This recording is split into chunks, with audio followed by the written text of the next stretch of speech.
Olá, tudo bem com você? Nós estamos aqui lendo, o Apocalipse. Vamos finalizar hoje o capítulo 16 e nós estamos vendo o derramamento das taças. Agora vamos à última taça, a sétima. Bom, olhando para as taças, olhando para o Apocalipse e olhando para os nossos dias, os dias que nós estamos vivendo.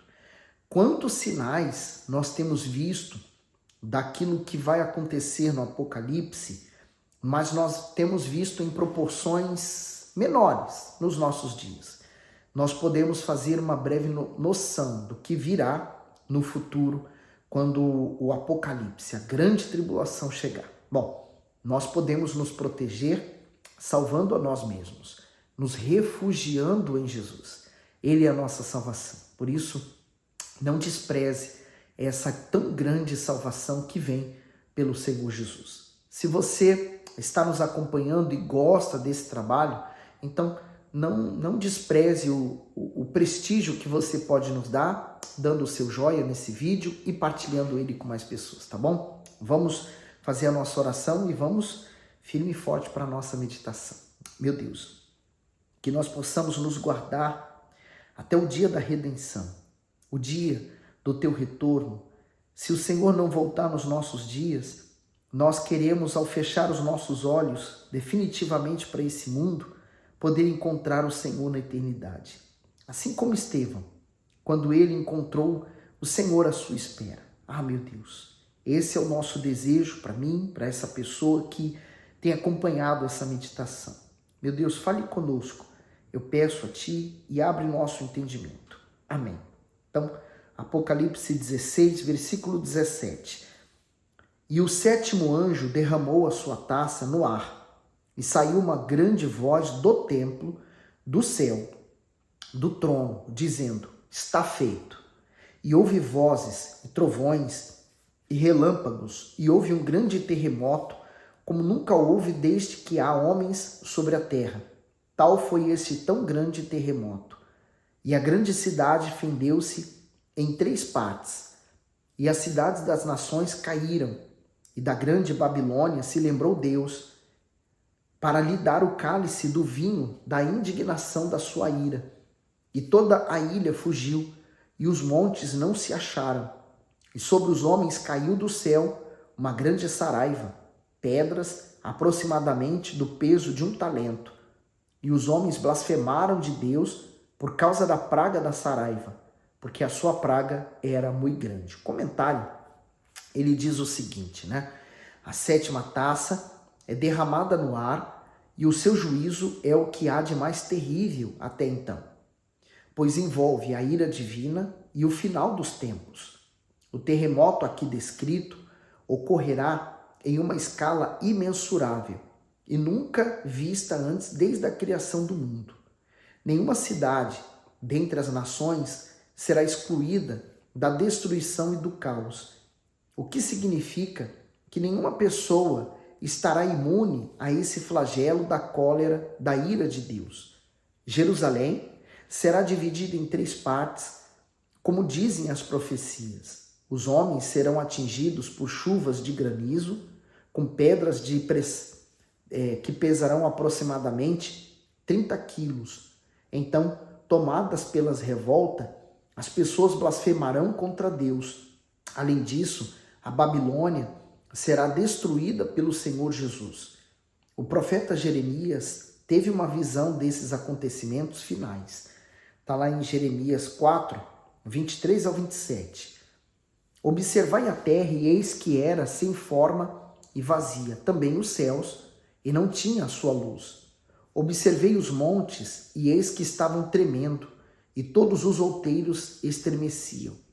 Observei, e eis que não havia homem algum, e todas as aves do céu tinham fugido. Vi também que a terra fértil era um deserto, e todas as suas cidades estavam derrubadas diante do Senhor, diante do furor da sua ira. Porque assim diz o Senhor: toda esta terra será assolada de todo, porém não consumirei. Esse juízo da sétima taça é um juízo tão, como é que eu posso dizer?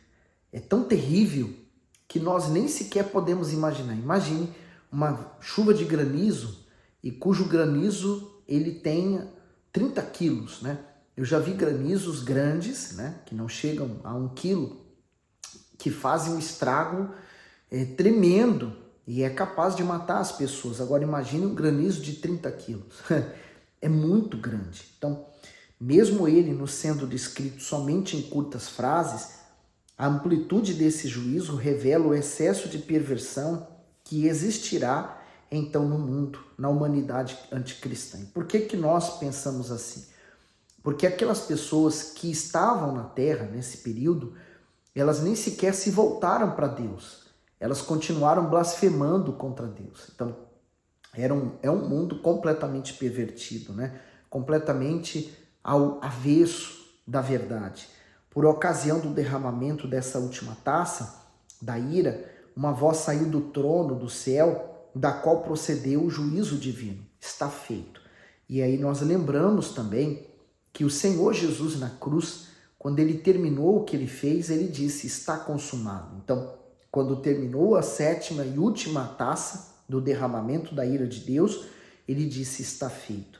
E esse terrível juízo não precisaria ter acontecido, ou seja, não precisaria acontecer, pois o juízo sobre todos os homens de todos os tempos foi executado vicariamente sobre Jesus Cristo, quando ele, morrendo na cruz do Gólgota, exclamou, está consumado. Então, Jesus ali consumou essa vitória e também a derrota sobre o mal. O ser humano não era para ele ir para o inferno.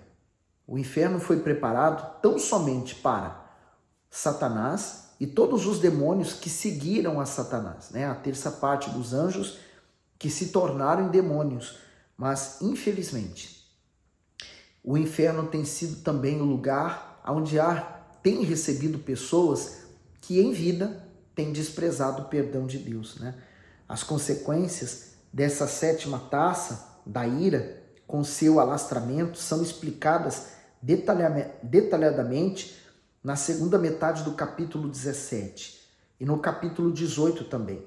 Essas destruições não têm precedentes na história humana. Então, para você entender que aqui nós estamos vendo o acontecimento, mas vamos ver ainda as consequências. Portanto, o juízo começa nos ares e é então lançado sobre a terra. Ele é iniciado com trovões, vozes, relâmpagos, e as condições geográficas até ali existentes na terra serão totalmente desfeitas. Assim, os trovões, relâmpagos e vozes são, de certo modo, convulsões nos ares que virão a explodir na terra. E os homens vão sofrer terrivelmente a pressão da própria natureza, né? Se voltando contra a criatura. Os trovões, relâmpagos e vozes da 7ª taça da ira acontecem no final da grande tribulação, sendo que então certamente acontecerá o que o Senhor diz em Hebreus 12, 25 ao 26.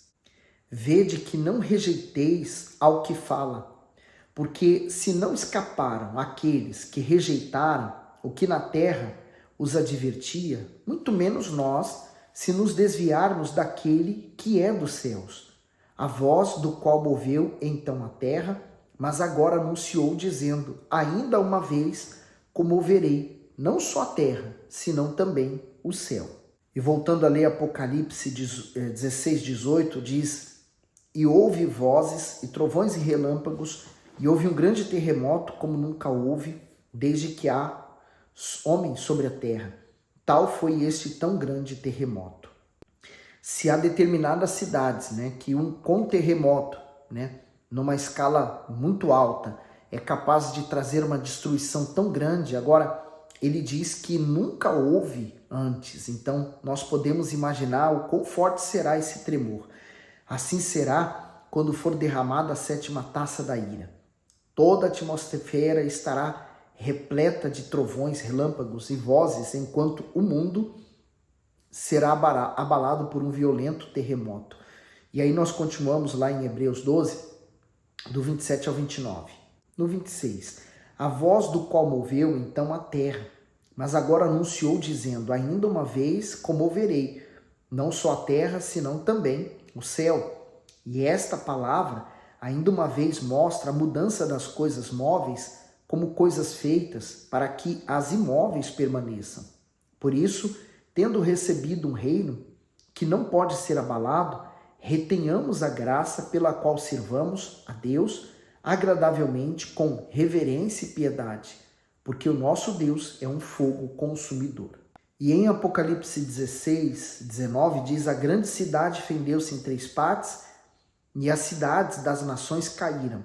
E da grande Babilônia se lembrou Deus para lhe dar o cálice do vinho da indignação da sua ira. Bem, que grande cidade seria essa? Bom, sem dúvida, não há dúvida alguma que seja Jerusalém, pois é feita claramente uma distinção entre as cidades das nações e essa grande cidade. Então, Jerusalém será dividida em 3 partes. Por ocasião do derramamento da 7ª taça da ira, as cidades das nações serão destruídas, mas Jerusalém se dividirá em 3 partes.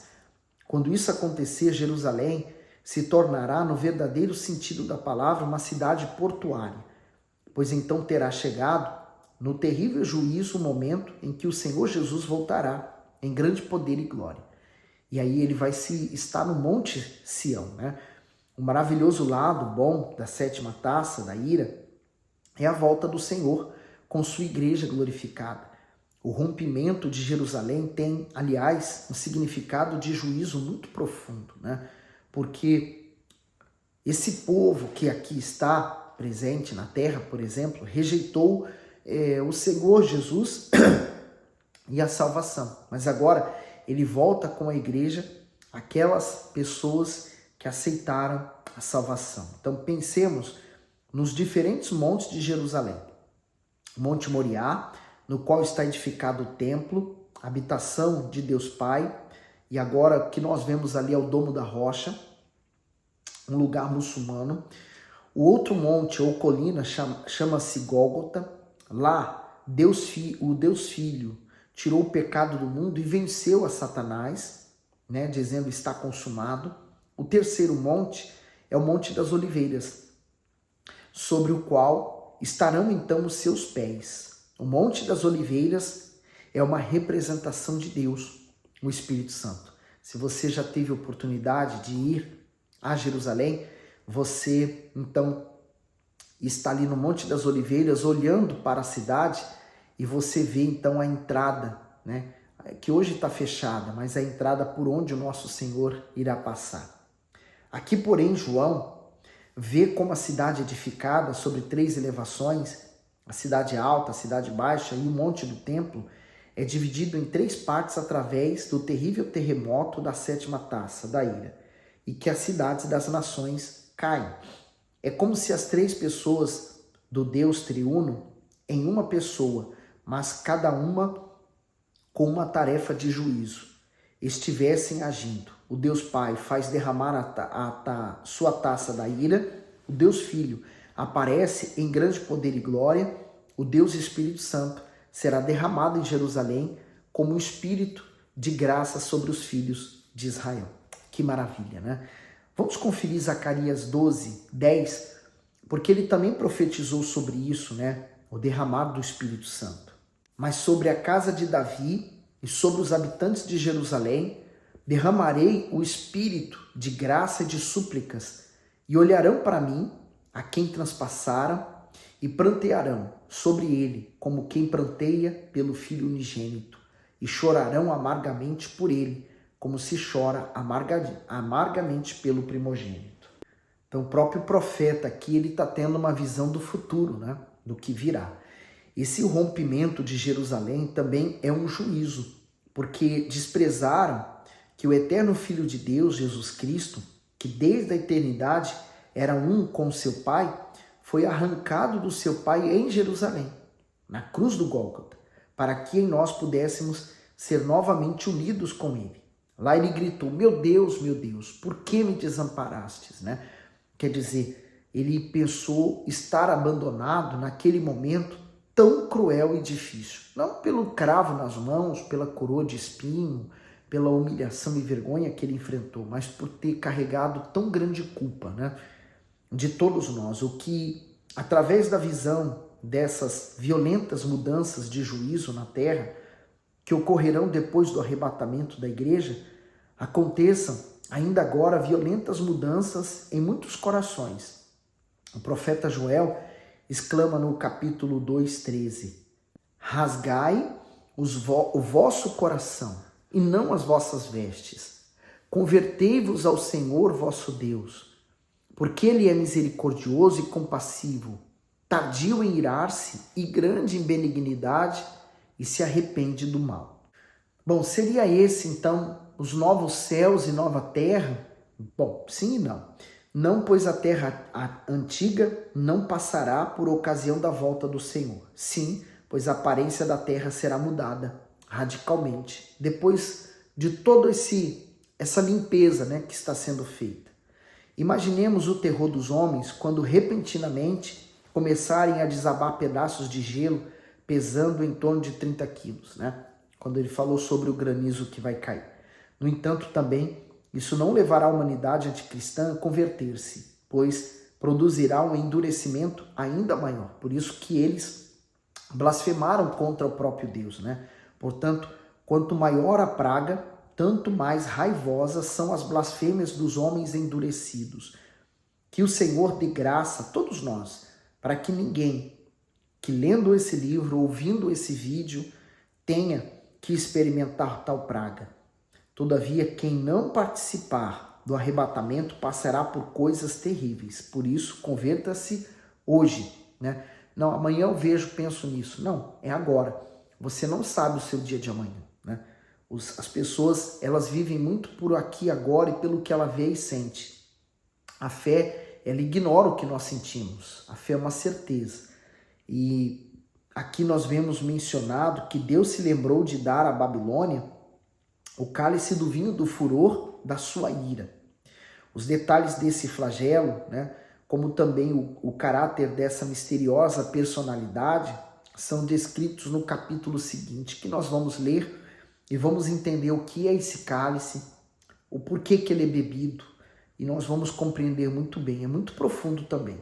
Por isso também, no estudo dos próximos capítulos, é importante nos voltarmos para o Deus vivo, pedindo-lhe que abra o nosso entendimento, ou seja, nosso raciocínio, para que não erremos, mas compreendamos o que Ele quer que o seu povo veja nessas visões santificadas. Então, é isso que eu peço sempre a Deus, em oração, que Ele possa nos dar essa visão daquilo que Ele quer transmitir por meio da palavra dele.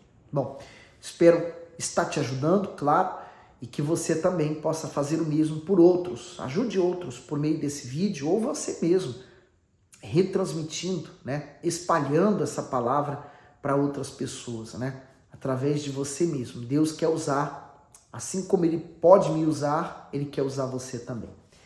Deus abençoe você abundantemente. Até o próximo vídeo. Iniciamos então o capítulo 17.